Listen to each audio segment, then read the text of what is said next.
இப்போ கானா வினோத் வந்துட்டு மக்கள் மத்தியில ஒரு என்டர்டெய்னரா ஃபர்ஸ்ட் வந்து இருந்த அந்த 20 பேரும் வந்து யாரா வின் பண்ணுவாங்க அந்த ஒரு ஐடியாவே இல்லாம இருந்தது. ஏன்னா போன சீசன் பாத்தீங்கன்னா முதல் நாள்ல இருந்து முத்துக்குமரன் வின் பண்ணுவாங்கன்ற மாதிரி பேச்சாடிப்பட்டு அது மாதிரி வின் பண்ணிட்டாப்புல.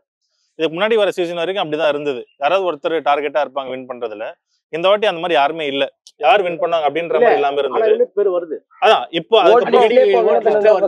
ஒரு வாரம் 2 வாரம் இந்த எலெக்ஷன் அன்அபிஷியல் ஓட்டிங் இருக்கும். அதுல வினோத் தான் டாப்ல இருக்காரு. இப்போ பேர் அடிப்படுது வினோத் தான் வின் பண்ணுவார் அப்படின்ற மாதிரி. நான் கூட பாத்தீங்கன்னா கேம்ஸ்ல ஆட்டோ ஓட்டுனுக்கிறேன் நான் சவாரி போகும்போதும் சரி, அதே மாதிரி நம்ம கூட சேர்ந்து ஆட்டோ ஓட்டுறவங்களும் சரி, பா சூப்பரா பண்றவளப்பா அவர் இல்லைன்னா பிக் பாஸ் இல்ல அந்த மாதிரி. அது அதே மாதிரி எவ்வளவு சந்தோஷமா இருக்குது. ஒரு முன்னேற்றம் வந்து வார்த்தைனால இருக்கிற கானா கலைஞர்களுக்கு எல்லாருக்கும் ரொம்ப சந்தோஷம். ஒரு நபர்னால வந்து என்னன்னா ஒரு 1000 பேருக்கு எங்களுக்கு வந்து ஒரு உச்சரிப்பா இருக்குதுல்ல. யார் அவங்களுக்கு டஃப்பா இருப்பாங்க பிரதர்? இந்த நம்ம கரெக்டா அரும்பகம் ஒரு சவாரி ஒன்று போட்டுன்னு போறேன். ஒரு 3 லேடிஸ் தான் வந்தாங்க. நான் சும்மா ஒரு இதாக கேட்டேன், என்னம்மா பிக் பாஸ்லாம் பார்க்குறீங்களா அப்படின்னு கேட்டேன். நான் பார்க்குறேண்ணா அப்படின்னு. நம்ம யாருமா ஜெய் பண்ணும்போது, கண்டிப்பாக இது வந்து பொய் சொல்ல நான் உண்மையாக என்கிட்ட சொன்ன வார்த்தை இது. இன்னொருத்தனை சூப்பராக பண்ணுறாரு, கண்டிப்பாக அவர் இப்படியே போயிருந்தாருன்னா அவர் டைட்டில் வின்னர் அடிக்கிறதுக்கு வந்து கண்டிப்பாக வாய்ப்பு இருக்குன்னு சொல்லிட்டு கண்டிப்பாக சொன்னாங்க பிரதர்.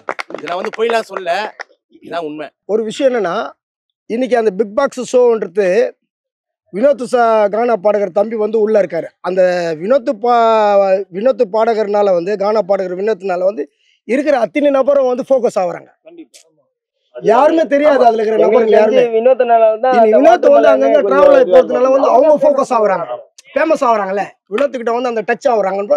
யார் இந்த நபரு, இவங்க யாருன்ற அவங்களும் பாக்குறாங்க. இப்போ அது என்னன்னா பிக் பாக்ஸ்ல வினோத் இருக்கிறதுனால தான் அது ஃபுல் ஃபோக்கஸ் ஆகுது. அந்த இடமே ஃபுல் ஃபோக்கஸ் ஆகுது. யாருமே வந்து அந்த நிகழ்ச்சியில் கலந்துக்கிறவங்க தயவு செய்து வினோத் தம்பியை வந்து சாவுக்கு பாடுறவர் கானா பாடுறோன்னு சொல்லாதீங்க.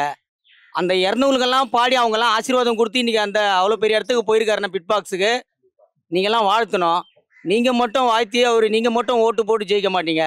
சின்ன குழந்தை கூட வினோத் பாட்டை கேட்டு ஓட்டு போடுதுங்க. தயவு செஞ்சு யாருமே கானாவை கேவலமாக பேசாதீங்க. எங்கள் கும்பலில் இருக்கிறவங்க எல்லாம் கானா பாடகர் தான். எங்கள் கும்பலில் இருந்து ஒருத்தர் போயிருக்காருன்னா அது தமிழ்நாட்டில் இருக்கிற கானா பாடகர் மொத்த பேருக்கும் பெருமைங்க. யாருமே அவரை வந்து பெருமையாக பேசுங்க, அவருக்கு ஓட்டு போடுங்க அப்படின்னு நாங்கள் கேட்க மாட்டோம். யாருமே யாரையும் நாங்கள் கேட்க மாட்டோம்.